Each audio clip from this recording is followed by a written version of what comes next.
ठहरे कि समर भूमि में वे लोग हारते हैं जहाँ पर शत्रु के पास उबड़ खाबड़ भूमि हो। जैसे कि इतिहास साक्षी है, अफगानिस्तान में अमेरिका ने बहुत कोशिश की सुप्रसार, अंग्रेजों ने बहुत कोशिश की लेकिन हार के भगना पड़ा। वियतनाम में अमेरिका ने बहुत कोशिश की, उनको हार करके भागना पड़ा। चीन ने भारत पर कोशिश की, लेकिन जहाँ भारतीय सैनिक हिमालय में चोटी पर चढ़ गए, फिर चीन को इस बार वापस जाना पड़ा। पूर्व में क्या है, नेहरू जी के काल में सब सेना के पास जो आवश्यक सामग्री थी, चरणों की रक्षा के उपकरण ही नहीं थे, तो सेना क्या करे, अचानक और युद्ध करा देते, सैनिक खत्म हो गए और जमीन की जमीन चली गई। तो सबसे पहले ये सैन्य शक्ति, सेना के लिए आवश्यक सामग्री और भोजन पानी और अस्त्र शस्त्र उठाने के पहले बेंच पे बैठ करके इस कलम को चलाना चाहिए, तलवारबाज में रणनीति बनाना चाहिए। जिसको रणनीति बनाना नहीं आता है वो उचक के पहुंच जाता है, उसको हार खा के आना ही पड़ता है। तो हर काम की रणनीति बनाना पड़ती है। शरद त्यागसागर जी, जिसके पास रणनीति होती है तो वो सफलता को हासिल करता है। सबसे पहले जैसे शास्त्रार्थ करना आपको, तो आपको सीधे शास्त्र करने नहीं जाना चाहिए, ये मालूम करना चाहिए ये सामने वाला विद्वान है, ये न्याय प्रवीण है कि आध्यात्मिक है कि सैद्धांतिक है कि क्रियाकांडी है।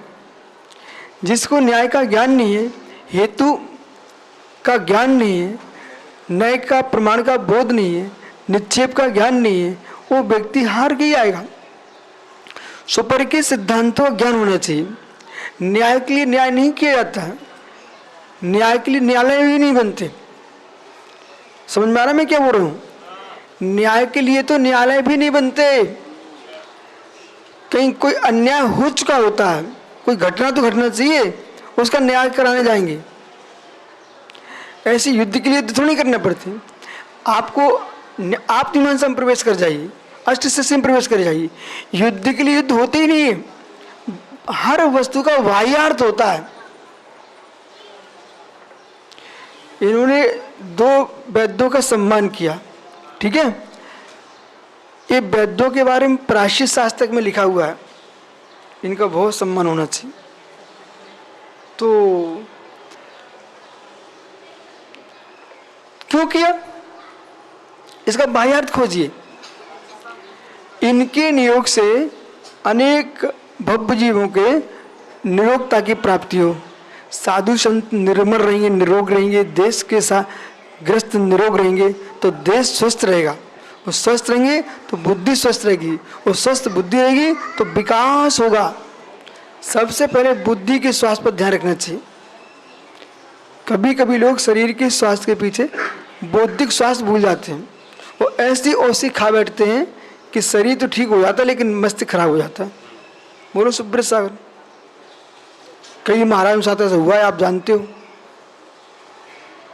कि उन्होंने सीधे के सीधे डॉक्टर साहब क्या किया, स्वर्ण भस्म चला दिए, रजत भस्म चला दिए। अरे एक बार पानी पीने वाले साधुओं को भस्म तो लेने ही नहीं चाहिए, देने ही नहीं चाहिए। भस्म वे खाएं जो राजे महाराजे हर समय रस और मलाई में लिप्त रहे, उन्हें भस्म खाना चाहिए। आपको तो वनस्पति औषधि का ही प्रयोग करना चाहिए, न कि रसायन का। बराबर है। जिनको एक बार पानी लेना है, एक बार भोजन लेना है, आपको वनस्पति औषधि का प्रयोग करना चाहिए, रसायन औषधि का प्रयोग नहीं करना चाहिए। रसायन की जगह वनस्पति का अन्वेषण करना चाहिए।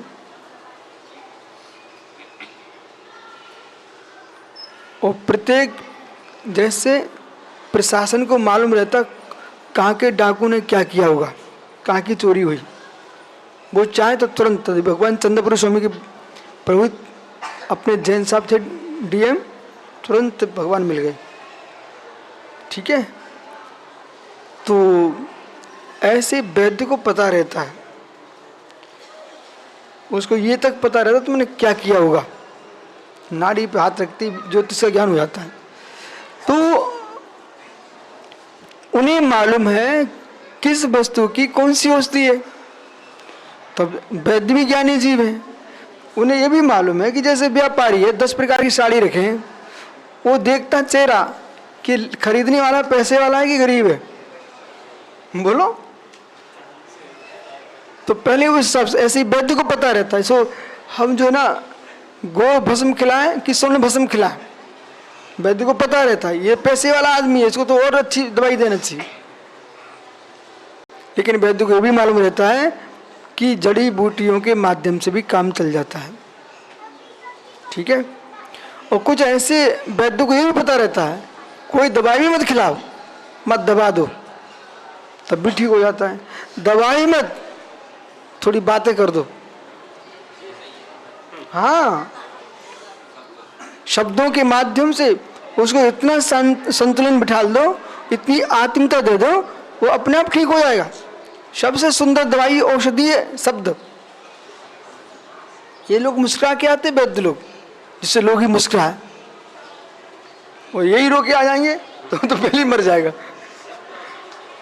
समझिए। तो हर वस्तु का बाह्यार्थ, अभी आपने मीमांसा में पढ़ा है शब्दों का बाह्यार्थ, लेकिन हर विषय का बाह्यार्थ होता है, कार्य का भी बाह्यार्थ होता है, कारण का भी बाह्यार्थ होता है, अनुमान का भी बाह्यार्थ है, स्मृति का बाह्यार्थ है, प्रतिविज्ञान का बाह्यार्थ, अवग्रह का बाह्यार्थ, धारणा का बाह्यार्थ है कि नहीं? ये सब ज्ञान के बाह्यार्थ, बराबर। अनुमान का बाह्यार्थ। इसलिए देश के संपूर्ण दर्शनों को मैं बार बार कहता हूं और स्वतंत्र वचनामृत में लिख चुका हूं, तटस्थ भाव से एक बार जैन दर्शन के आप तात्विक न्याय को पढ़ लीजिए। उसे तो मानो न मानो, पर यह अवधारणा तो बनाइए कि वास्तविकता क्या है। राग के चक्कर में कई वस्तु स्वभाव को नहीं जान सकते आप। अब क्या करें, यहां पर गजब का विषय बोल रहे हैं। उबड़ खाए भूमि में युद्ध विजय नहीं कर सकते, और जो वहां का स्वामी वो जीतेगा, जो युद्ध करने गया वो हारेगा, क्योंकि गोरिल्ला युद्ध है, तुमको पता ही नहीं कौन सी झाड़ी में छिपना चाहिए। चंबल के डाकुओं को पता रहता कि कौन सी खाई में कहाँ छिपना चाहिए, वो बाहर के आदमी क्या मालूम कौन कहाँ छिपा है। तो ये कह रहे हैं जैसे युद्ध समभूमि में होता है, ऐसे मोक्ष साम भाव में मिलता है। समा भूमिर धनुर्वेदोर था रूढ़ा प्रत्याहारतो विदातता किम असाध्यम नाम नृपाम।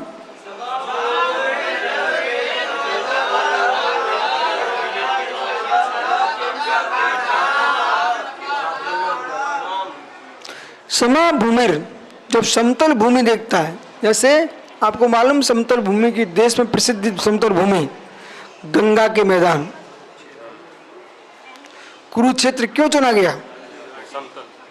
समतल है, तो वहां युद्ध रथ आराम से जा सकते हैं, घोड़े आराम से दौड़ सकते हैं, हाथी आराम जा सकते हैं। आप प्रारंभ करो, आगरा से प्रवेश करो, पूरा क्षेत्र समतल समतल पड़ा हुआ है। मथुरा, हरियाणा समतल भूमि। इसलिए सर्वाधिक युद्ध महाभारत का युद्ध कहाँ चुना गया? हस्तिनापुर। कुरुक्षेत्र क्यों चुना गया? कुरुक्षेत्र क्योंकि समतल भूमि। क्षमाभूर धनुर्वेदो रथारूढ़ा, रथ से आरूढ़ धनुर्धारी योद्धागण रथ में आरूढ़ होकर के समतल भूमि पर यदा यदा जब जब शत्रुओं के प्रहार कर, तब तब किम असाध्यम नाम, क्या असाध्य हो सकता है? नियम से उसकी विजय होना ही है, क्योंकि समतल भूमि में दौड़ के रथ खींच के ले जाएगा और अपने शत्रु पर विजय प्राप्त कर लेगा। ये युद्ध की व्याख्या हो गई। इसी प्रकार से आध्यात्मिक दृष्टि आप ले जाएंगे, मनोगुप्ती, वचनगुप्ती, कायगुप्ती, पांचों सम्मतियों से जिसने राग देश के ऊबड़ खाबड़ जमीन से अपना पार कर लिया है, साम्य भाव की समतल भूमि में प्रवेश कर गया, फिर वह कर्म शत्रु पर, फिर वह है धनुष बाण छोता अपने ध्यान का ब्रह्मोस्त्र, ध्यान का ब्रह्मोस्त्र, चारित्र की ढाल समता के तीर वे छोड़ते हैं, तर कर्म शत्रु को परास्त होकर गिरना ही पड़ता है। इसलिए किसी भी विषमता में, दैहिक विषमता हो, मानसिक विषमता हो, शारीरिक विषमता हो, वाचनिक विषमता हो, इन तीनों विषमता में आपको मन की समता का विनाश नहीं होने देना है। ठीक है, शेष आगे विचार।